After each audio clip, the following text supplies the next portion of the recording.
the last speaker for today, Professor Shestakov, University of São Paulo, and he will tell us about free NPI non-associative algebras. Okay, first I want to thank the organizers for inviting me to this conference. I am participating in these conferences for more than 20 years, and I just greatly appreciate the decision and the efforts of the organizers to maintain this tradition in this difficult time. Okay, and I will speak on non-associative free NPI algebras. Next, please. Mostly I will speak, next please, I will speak on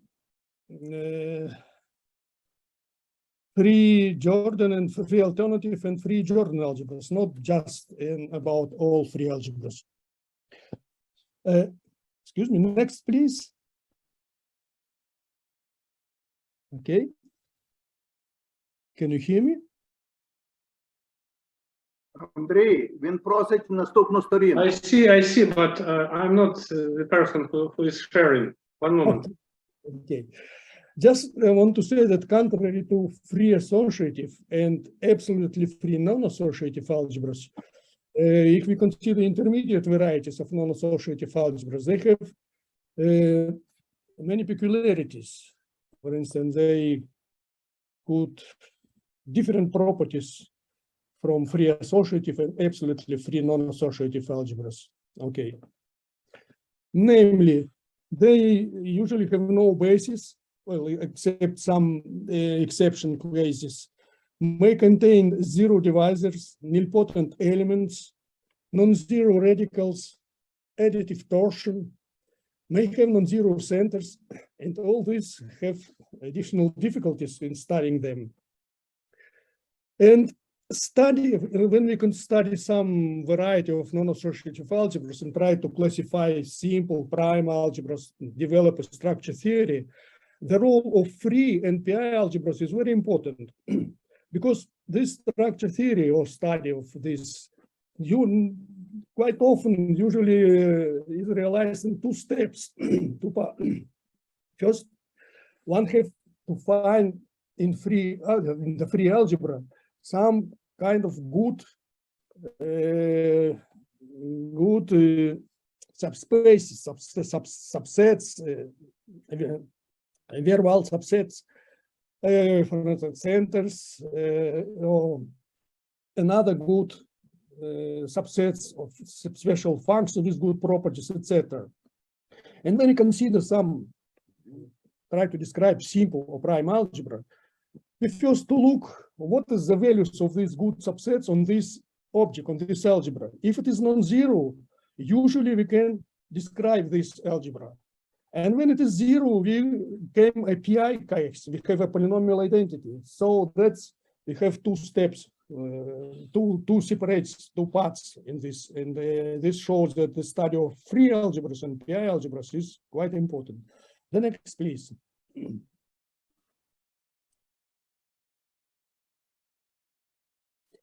Examples of such good subsets are Kleinfeld's functions and central elements in alternative algebras, Zemanov's tetrad iters in Jordan algebras, Philippov's functions for Maltsev algebras, etc. I will start with alternative algebras. Well, an algebra is alternative if it satisfies these two identities, right alternativity and left alternativity. Or another equivalent definition can be given by Artin's theorem, which says that algebra is alternative if and only if it is d-associative. This means that any two elements generate an associative subalgebra. A classical example of an alternative non-associative algebra is an Actonian or Cayley-Dickson algebra. One can say that the theory of alternative algebras started with Actonians and has finished with them because the famous Kleinfeld's theorem says that every simple non-associative alternative algebra is isomorphic to an Actonian algebra or its center. So what I mean that finished, that many questions in structure theory of alternative algebras are reduced to associative case, or in a sense to study certain properties of Octonian algebra. That's why it's important. And free alternative algebras have all the peculiarities which were mentioned above. Well, the first such peculiarity was found by Margaret Hume and Erwin Kleinfeld in 1967. They realized that they found a radical of free alternative algebras, quasi-regular radical is non-zero, presenting an exact element in this radical. This brackets means commutator, and parenthesis means associators, the deviation of associativity. Later, Konstantin Alexandrovich Yevlakov observed that, in fact, in free alternative algebras, all known radicals are concise. The Jefferson radical, nil radical, prime radical, or you can add locally nilpotent radical, all are the same. And so it doesn't matter which of them is tried to describe. And he posed the question whether this radical is solvable or nilpotent. Well, some characterization of this radical was obtained by me. First of all, I observed that this radical just coincides with a set of nilpotent elements in these algebras. And another one, more important, that it is coincide with the intersection of two ideals. First one, T of O, it's ideal of identities of octonions. And the second is ideal generated by all associators, or identities of free associative algebras. So we have an easy algorithm to check whether an element belongs to this radical. It should be zero identity in Cayley algebra and octonions, and in free associative algebras. Cayley algebra is 8-dimensional, so it's not so difficult to check. And for associative, of course, it's trivial. Later, my student at that time, Alexander Iltikov, proved that,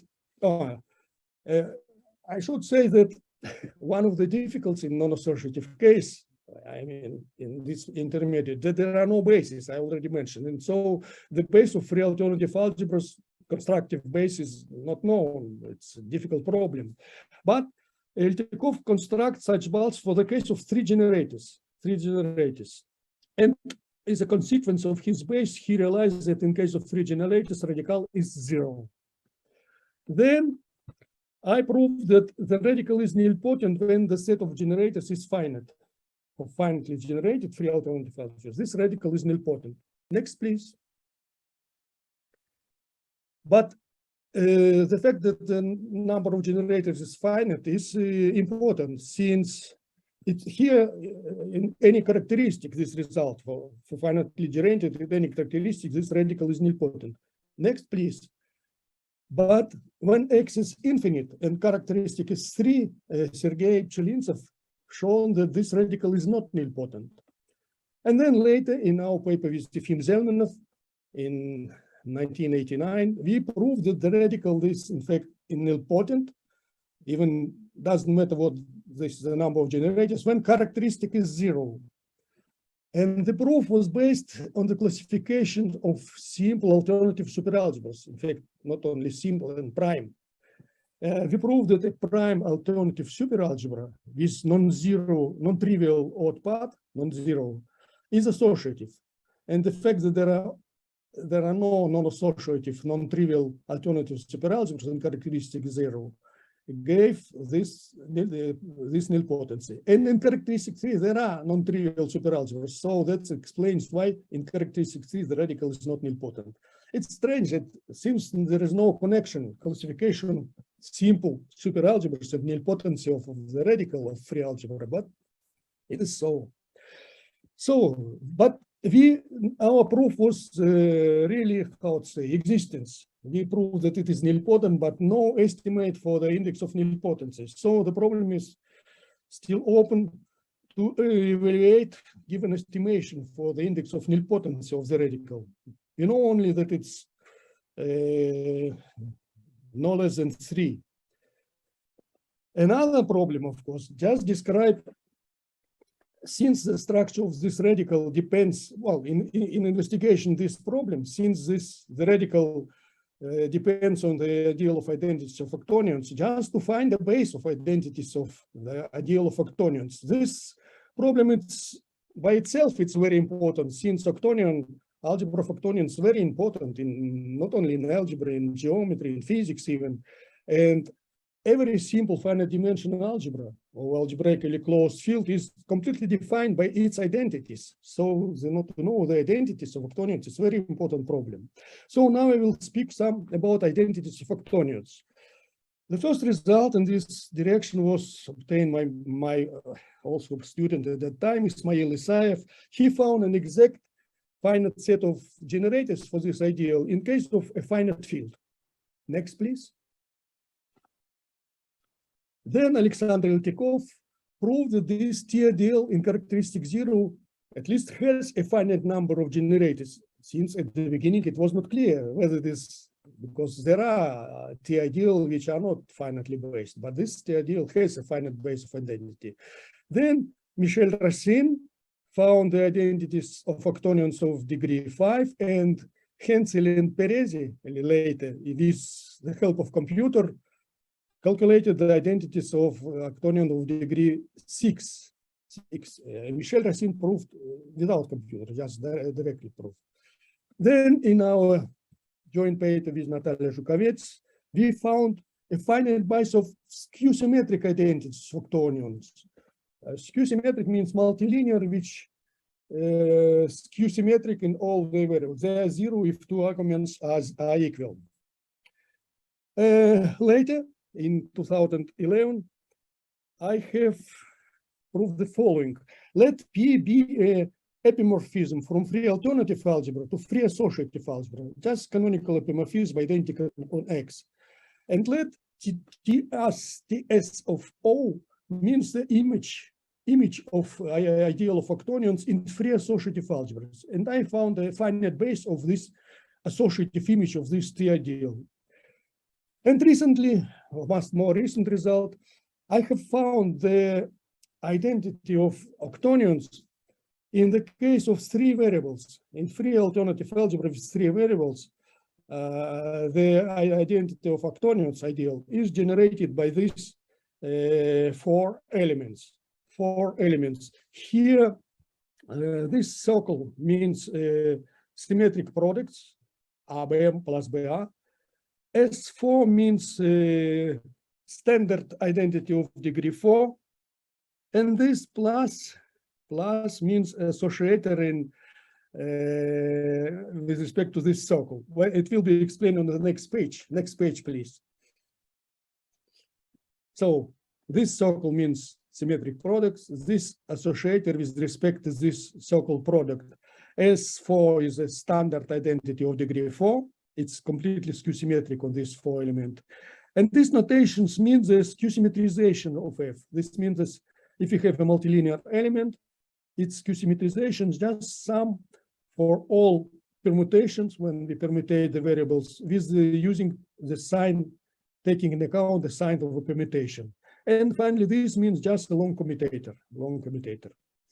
And I have a conjecture that in general case, the ideal of identities generated by, well, one have to add some more identities, because there are some identities which are, how to say, not lie in this T ideal. So I suggest that if we add these 3 identities, then we will get the base of octonions. Well, as I told, the base of free alternative algebra is difficult, well, it's unknown, but at least it's useful to construct a base of some important subspaces, some potents. And in our paper with Natalia Zhukovets, we constructed a base of the free alternative superalgebra generated by one odd element.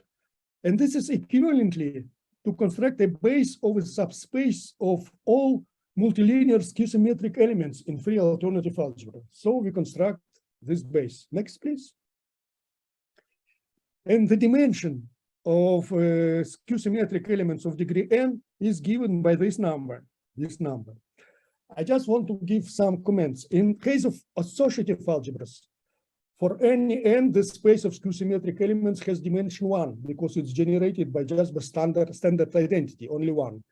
In case of absolutely free non-associative algebras, the dimension of skew-symmetric elements of degree n is equal to the number of parentheses which we can put, so it's given by a Catalan number. So one can interpret this number is, how to say, assume we could construct somehow a base of free alternative algebras of monomials. So these monomials should have this, at least this number of parentheses, different parentheses. Well, next result recently I proved that, oh no, excuse me, not yet, yes. For any natural number n, there exists a capital N, another number, such that any skew-symmetric polynomial on more than n capital variables, which lies in the associated ideal, associator ideal, or which is zero in associative algebras, it vanishes also in any n-generated alternative algebra or a field of characteristic zero. So for any natural n, there exists such capital N that any skew-symmetric polynomial which is zero in free associative algebra is zero in any n-generated alternative algebra. This result gives a new proof, in particular, new proof of the old result that the basic rank of the variety of alternative algebras is infinite. It was proved by me in 1977. I recall that the basic rank of variety M of algebras is defined as a minimal number n for which the variety M coincides with the variety generated by free algebra on n generators. And it is infinite if such n doesn't exist. For instance, the basic rank of variety of associative algebras of Lie algebras is 2. The basic rank of variety of absolutely free non-associative algebra is 1. And in fact, basic rank of any Nielsen-Schreier variety is 1 or 2. But for alternative algebra, it is infinite. For Jordan algebras, it is an open equation. Well, a more refined invariant for variety M of algebras is given by basic superrank, which is defined, next please, as a pair of numbers Mn with minimal possible n, such that this variety coincides with the variety generated by the Grassmann envelope of the superalgebra M superalgebra, which M even and M odd generators. For instance, the variety of alternative metabelian algebras has infinite basic rank, but its basic superrank is 1, 1. And there is a famous Kemmer result on that any variety of associative algebras over characteristic zero, field of characteristic zero, has a finite superrank. But there are many varieties of associative algebras which have infinite basic rank, infinite. But superrank, it's more infinite. Basic rank may be infinite, but superrank still can be finite. Here the Grassmann envelope of the superalgebra A means this algebra, this, how to say, if we have a Grassmann algebra, if we were to consider these tensor products and sum of them, it is called the Grassmann envelope of this superalgebra. So this considered variety generated by Grassmann envelope of finitely generated superalgebras. So the problem which you have, does the variety of alternative algebras have a finite superrank, finite basic superrank?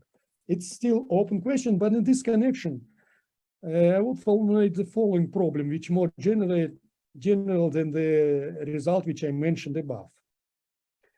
Please, next, please. Is it true? Next, please. Oh, okay. No. Sorry. Is it true that for any natural n, there exists a big capital N, such that any Capelli polynomial of order n capital N, which lies in the associator ideal, vanishes in all n-generated alternative algebras? Before it was considered skew-symmetric, and here Capelli. What is the difference? A multilinear polynomial which depends on some x's and y's is called a Capelli polynomial of order n if it's skew-symmetric only on x's. So which is the result which I mentioned before, was only about skew-symmetric without these additional arguments. And now the question is about the Capelli polynomial, whether the same result is true if we consider not just skew-symmetric, but Capelli with its additional elements. It's still open question. Well, now I will mention some result about centers. Well, the definition, there is two mainly among different centers. The most important associative center of an algebra is defined as a set of elements which annihilate any associator, I would say, which associate with any pair of elements. And the center is elements which not only associate, but also commute. The first result about this was obtained by, again, Erwin Kleinfeld, even in 51. And he proved that the fourth power of any commutator likes an associative center. And this result was extremely important for developing of structure theory of alternative algebra, for classification of simple algebras and so on. In particular, using this result, he classified at that time division alternative algebra, which was independently done in the Soviet Union by Lev Anatolyevich Skornyakov, more or less at the same time. And this result had a relation in projective geometry with move-on planes and so on, so on. Well, and now the first example of non-trivial element from the center, not from associative, just from the center, was found independently by Georgy Dorofeev and Anatoly Shilipov. Next, please. In 1973, they proved that this element belongs to the center. It is non-zero even on octonions. Later, I diminished this degree. I found there's just the fourth power of any associator, like in the center.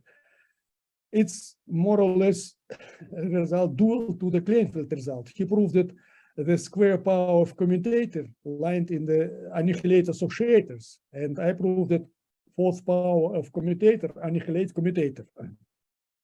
Well, Valery Filipov in 1999 found an element which I prefer not give it, not very, it's quite, how to say, technical. I just denote few element from center of degree 7. Till now, it's still the smallest known degree from elements from the center. And in fact, Filipov's conjecture has that there are no non-zero elements from the center of degree less than 7. It's still, we don't know this. Another central element of degree 7 was found by Hensel and Perezi in 2003. They use computer calculations. In our paper with Natalia Zhukovets, we proved that, in fact, this Hensel-Perezi element is just the first member in the infinite series of skew-symmetric elements. So this is just the first one, Z4. And we didn't use computers, just electric. And recently, together with Sergei Sverchkov, we found a new very interesting elements lying at the center. Mainly, let's consider some elements, multilinear elements, which is a Lie elements. Means Lie elements, that means it obtains from its generators using not usually product, but only commutators instead of usually product, using just commutators. And assume that its Lie element belongs to associator ideal. Then we fix here two elements, x, y, and others.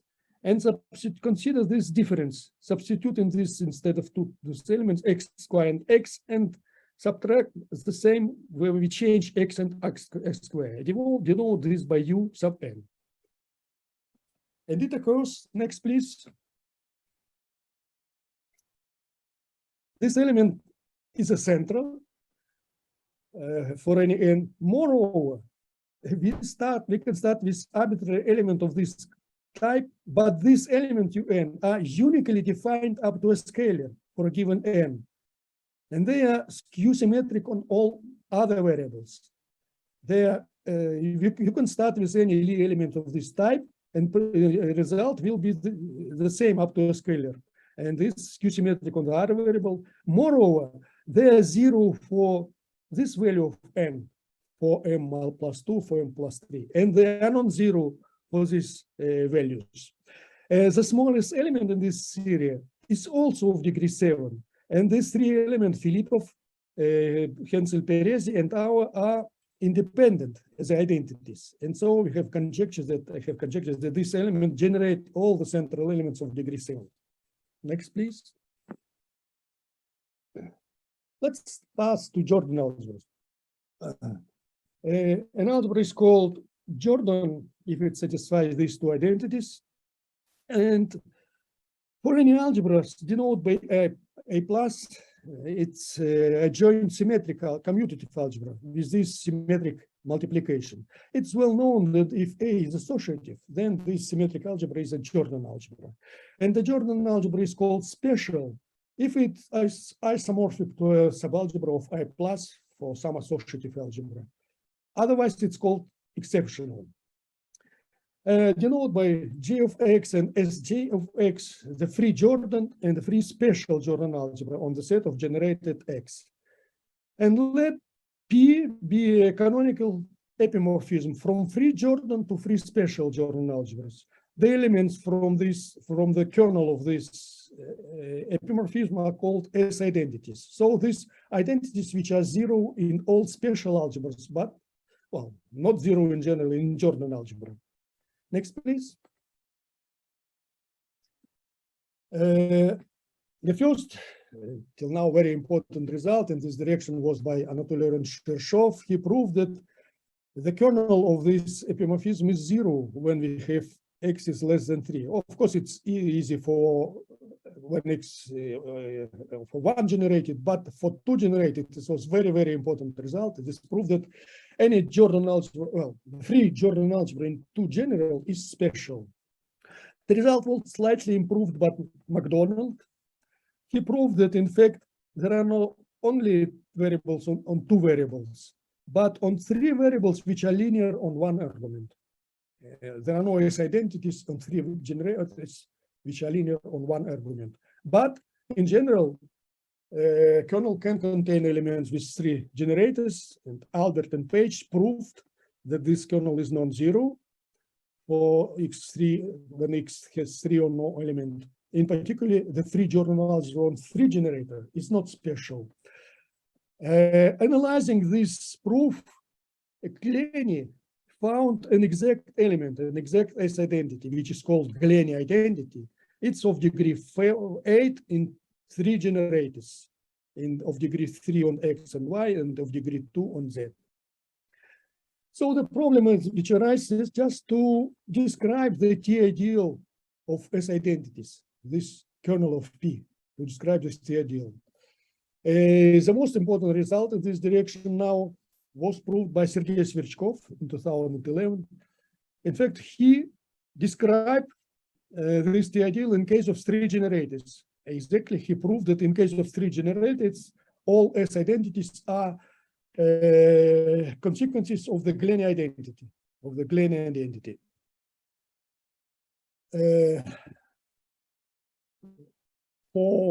It's still an open question in general case for when we have 4 or more generators. The structure of free special Jordan algebra is clear only when we have no more than 3 generators. Next, please. Well, here I will mention the old result by Paul Kohn. Consider free associative algebra with a reversal involution. It's just identical involution, identical on X. Involution is anti-automorphism of order 2. The subspace of star-symmetric elements H is a subalgebra of the joint Jordan algebra, associative Jordan algebra. And this Jordan algebra contains free special Jordan algebra, because this is just a subalgebra of this joint algebra generated by X. If X set X contains no more than 3 elements, then free special Jordan algebra just coincide with a subspace of symmetric elements. And in general case, this H is bigger, and it's except Jordan elements is generated, should add to generate these tetrads, which are not Jordan. which don't belong to Jordan algebras. So this gives a criterion for determining when, for case of 2 or 3 generators, when an element is Jordan. Let's consider some example. Consider this element, a cube of a commutator and commutated with x. It's easy to see that this element is symmetric. Just apply this involution and we see that both are skew-symmetric, but the commutator is symmetric. Hence, this belongs to belongs to the space of Jordan elements by this criterion. So it may be written in Jordan operation in some way, in some kind of Jordan polynomial. Clearly, it is a derivation with respect to z.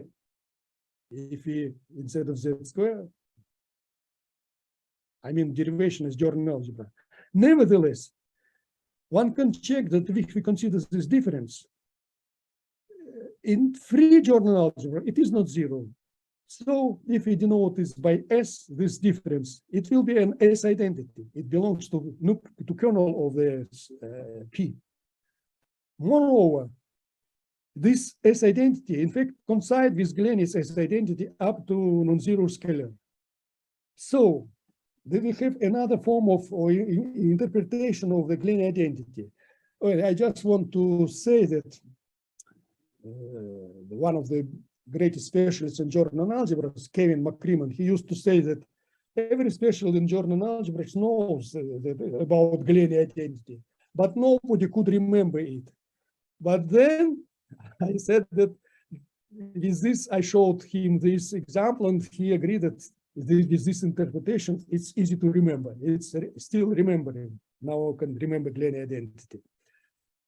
Well, the next problem is, well, which I in fact mentioned already, to find the criterion for describing elements from this special Jordan algebras, or describing criterion for Jordan elements, because there is a well-known criterion for Lie elements in free associative algebras, Dinkin criterion, Specht-Weber criterion, but for Jordan algebras, we have only for this cone criterion when for which number of variables no more than 3. Next, please. But still, there is such criterion for some subspace, so-called simple Jordan elements. What are simple Jordan elements? This criterion was found by David Robbins. It is subspace of the smallest subspace of free special Jordan algebras, which contain X and which is invariant under multiplications by generators, only by generators. For instance, this is examples of simple Jordan elements. Every time we multiply only by generators. This element is not simple. And recently I have proved that if we consider the space of small simple element, not in free special or Jordan algebra, but just in free, let's consider this, the small subspace of free Jordan algebras which contain X and invariant under multiplication by X. Then this subspace doesn't intersect with the kernel of P. In other words, the subspaces of simple elements in free Jordan algebras and free special Jordan algebras are isomorphic. And there are no S identities which are linear combinations of simple elements. So subspaces of simple Jordan elements are isomorphic in free Jordan algebras and free special. Next, please. Well, let's now pass to the nil part of free Jordan algebras. Efim Zelmanov in 1979 proved this characterization for the radical of free Jordan algebras similar to that for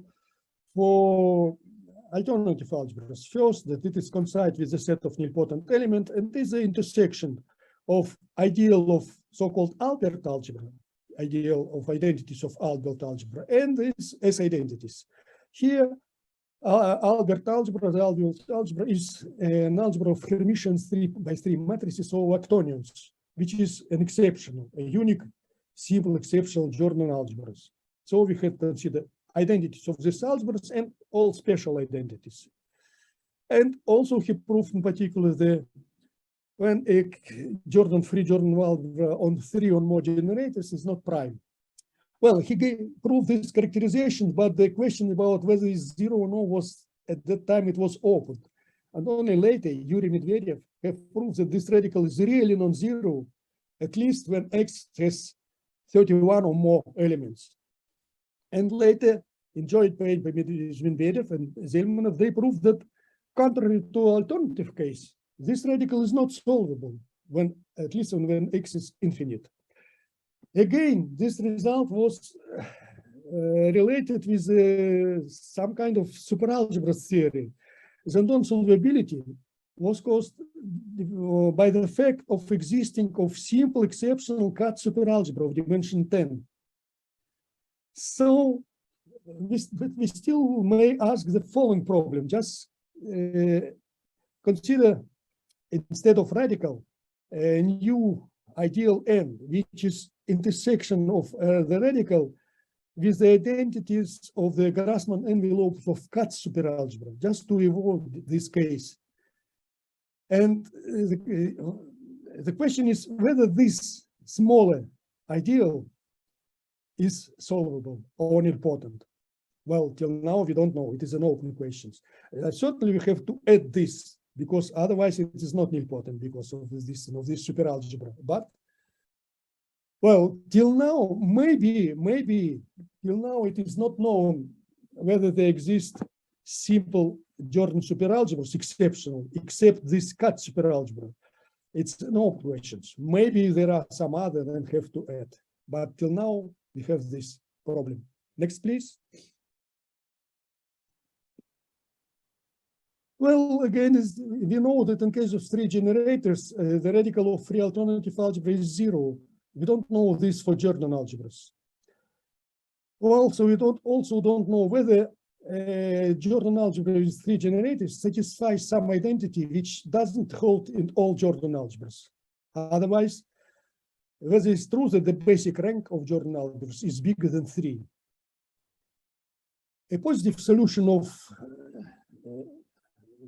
problem 8 would imply that of problem 9. And both these problems depend on the following problem: construct a base of the free Jordan algebra and 3 generators. In case of alternative algebras, this was a solution. Iltikov construct a base of free algebra with 3 generators and prove that the radical is 0 and so on.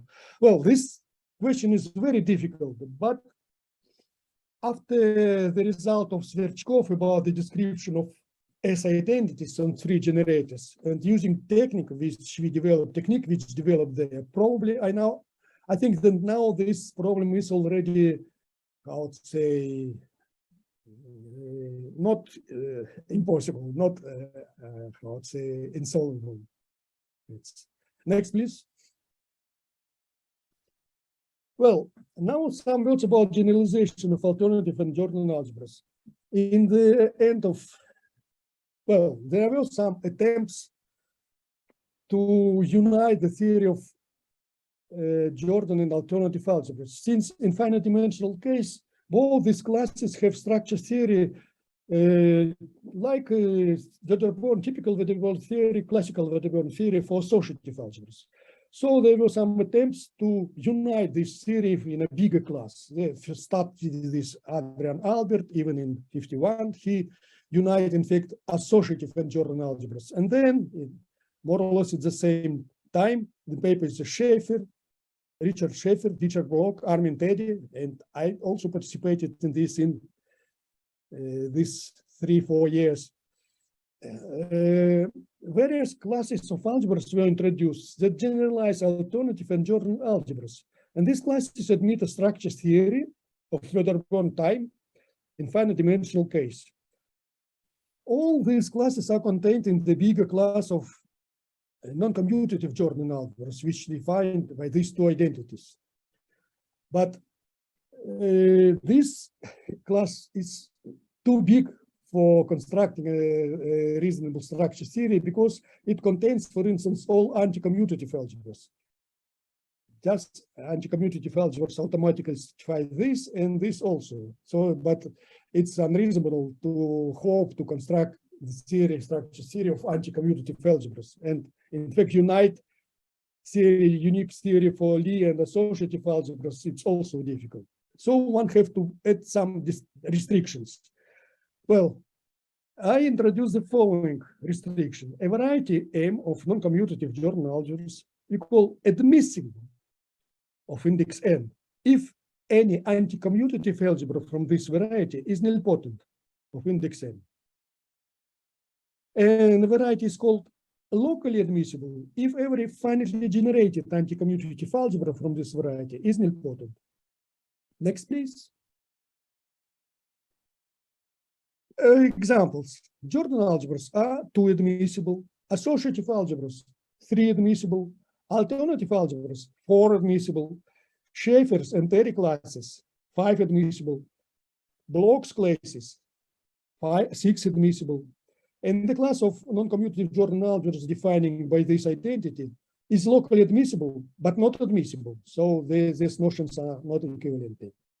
And these locally admissible varieties admits not only good theory for finite dimensional case, but it satisfies some rather satisfactory structure theory in infinite dimensional case can be constructed. Namely, the following result I proved recently that a locally admissible variety M admit a structure theory in finite dimensional case, except probably the Wedderburn principal theorem on splitting the radical.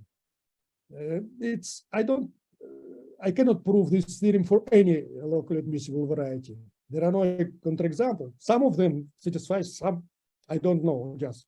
But otherwise, nil algebra is nilpotent, semi-simple algebra is a direct sum of simples, and so on. Moreover, the local nilpotency is a radical property in the Kuroshimitsur sense in this class. So, in particular, locally nilpotent radical exists. Locally nilpotency and solvability are equivalent in trivially finite generating algebra, and so on.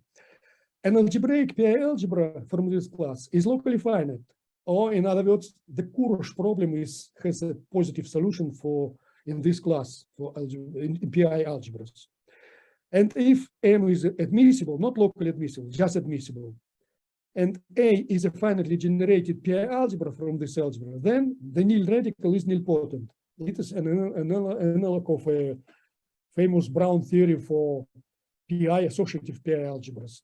So this is a quite important theorem from PI theory can be transferred to this variety. Next, please.